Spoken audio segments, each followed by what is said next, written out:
Hi, everyone. Welcome to Chapter 11 called Imperfect Competition. In this chapter, we look at two different market structures. So the last two we're going to cover.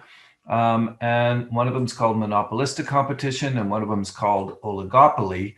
And they both fall under the realm or the definition of imperfect competition. So we discussed perfect competition, then way at the other end of the spectrum, we discussed monopoly, and in between lie monopolistic competition and oligopoly.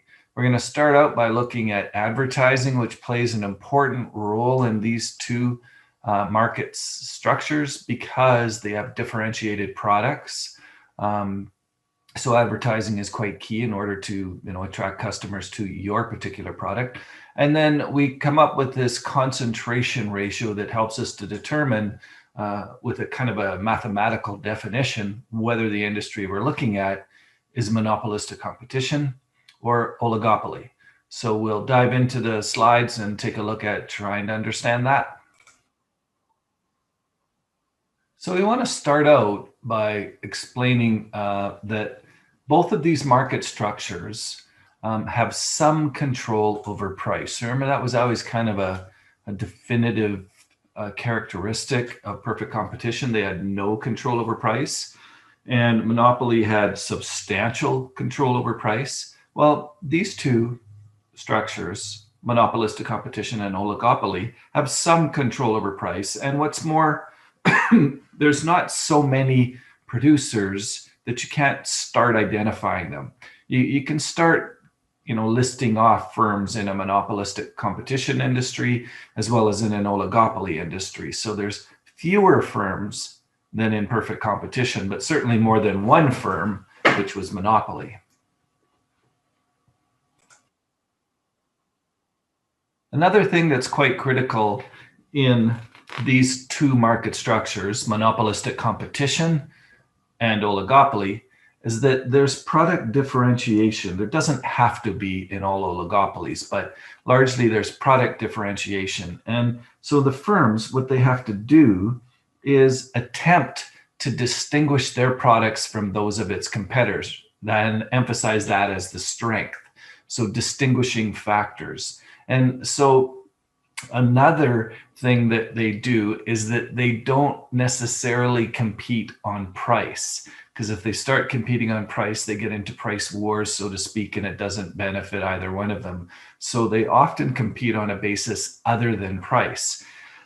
And what we mean by that is that they sometimes will go to great lengths to advertise and develop certain logos, like the Nike swoosh. Everyone recognizes that. Or certain symbols, like McDonald's golden arches is a symbol. Or things like brand names, right? Brand power is very powerful if they'll get out and advertise and emphasize their brand. Or even the location they are at or the type of excellent service they provide can be involved in their advertising and help distinguish their product so that they don't have to compete so much on price. They can advertise these other things that are great about their product.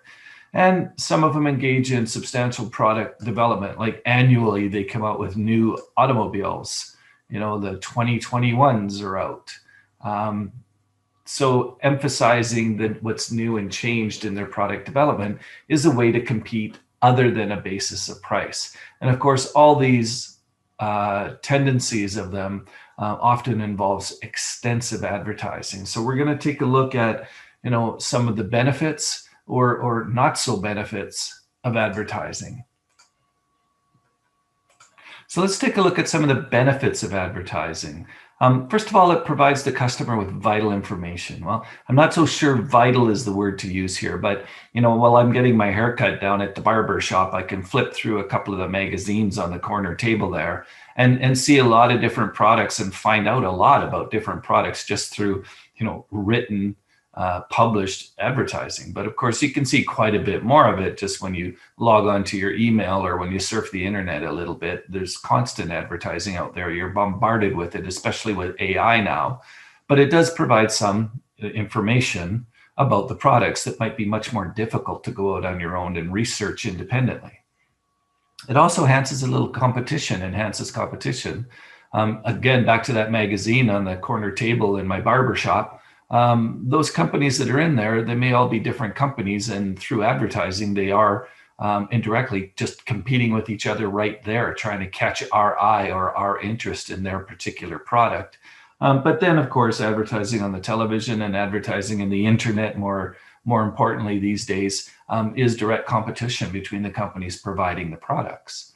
Some say it might lower the prices of products. In other words, if a company is successful with an advertising campaign, be it on any media, they sell quite a few more products and maybe eventually lower the price of those products because it's so successful, which might even further increase their sales, right?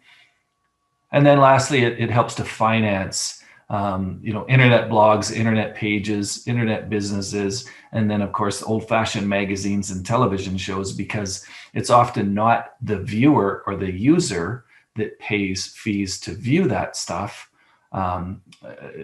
in magazines, television shows, or on the internet, but it's the advertisers that finance and pay for the right to advertise in those situations. They're the ones that pay for it. So whether or not you think that's good or not, we'll put it under the list of benefits of advertising.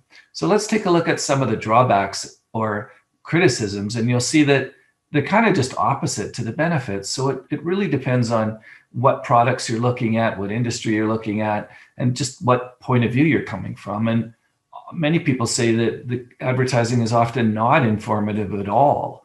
I mean, a lot of the information is maybe useless, and in some cases, you may even wonder about the truth of it. So it could be considered as kind of a wasteful endeavor to advertise because it's not all that helpful. Remember, there's the other side to this argument too in the previous slide. It encourages concentration. Well, what does that mean? Well, it means that companies that can afford to advertise are the ones that become more successful, and they're fewer than all companies that might want to compete in that space. So the successful ones are allowed to increase their market size, and that's concentration within the industry. And basically that discourages or disallows open competition. And the last argument, in direct contrast to the previous slide where we said it could possibly lower prices, here we're saying it could possibly raise prices, simply because somebody has to pay for the cost of the advertising, so that gets directly passed on into the price of the product that we're buying. So it can raise the price to the detriments of the consumers. So benefits and criticisms. Now, let's move on and kind of define the two main types of imperfect competition. We already know one of them is going to be called monopolistic competition, and that's simply a market where there are many firms and they're selling a differentiated product and they have some control over price. So notice how these things really mean something to us now, because we went through perfect competition where there was numerous firms, the most of all market structures, and they sold an identical product and had no control over price. Then we had a monopoly that had just one firm selling a unique product and had complete control over price.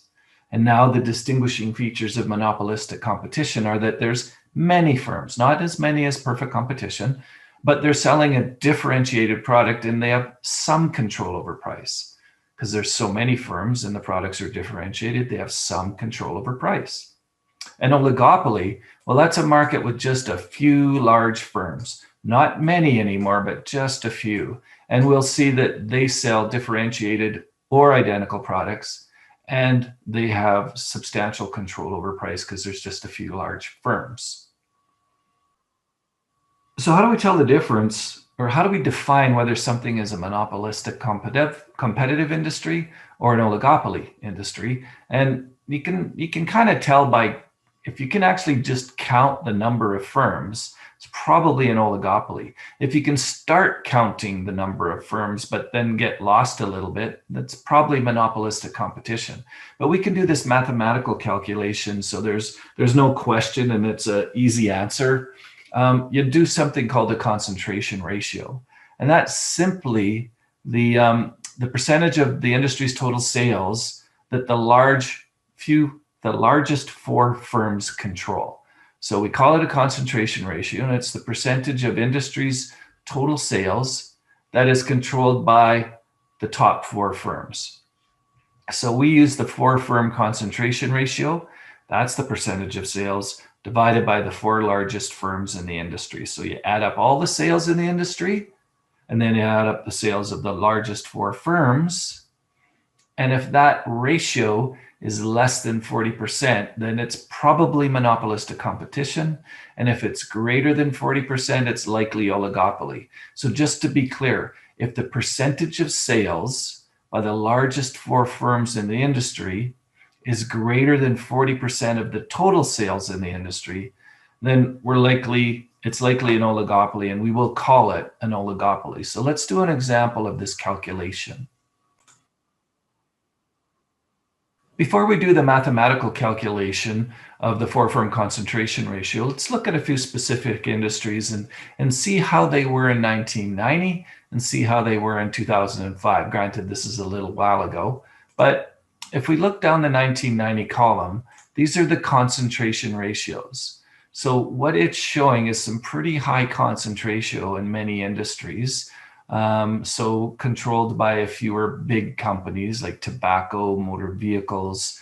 It's not hard to picture the large motor vehicle manufacturing companies, the big breweries at the time, and other things. The only one that is under 40% is sporting and athletic goods in 1990, and that suggests that that was monopolistic competition and not oligopoly, because it's not over 40%. But what's interesting here is look at the comparison from 1990 to 2005.